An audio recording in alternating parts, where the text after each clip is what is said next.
Procrastinators, and welcome to day 12 of the Nerd³ Awards 2021, and today's award is the WWE Roster Award.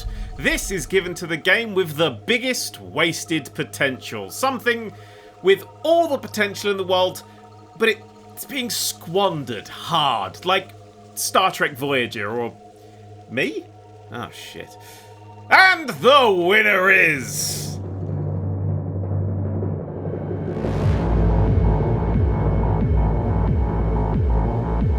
Cyberpunk 2077. In this industry, there are some red flags that we all know and hate. A lack of gameplay in trailers, review embargoes after release dates, and whenever someone at E3 uses the term live service. However, the biggest, reddest flag I have ever seen goes to Cyberpunk 2077, a game that was delayed after it had gone gold.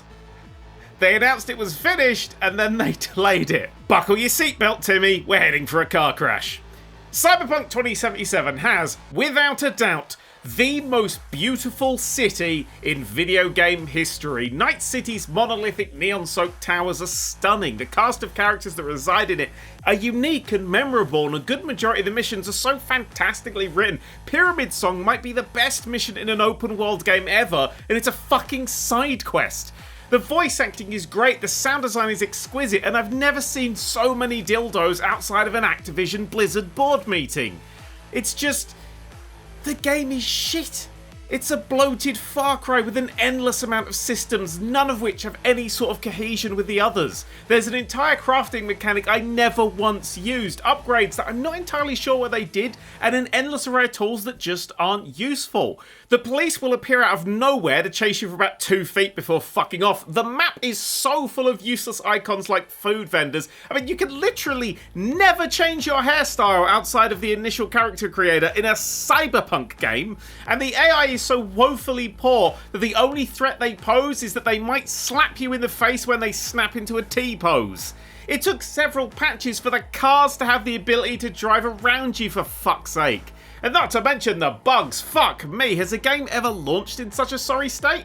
Endless crashes, endless softlocks, endless bad interactions. The console versions launched at a frame rate which you could replicate by printing out each frame individually, and the majority of the cutscenes had more people embedded in walls than every East London gangster combined. And yet, when I'm standing in V's room staring out over the beautiful view of Night City, the atmosphere is perfection. Given a stronger vision and way more time in the oven, Cyberpunk 2077 could have been something incredible. Instead, it just feels like an abandoned early access game. Infinite potential never to be used.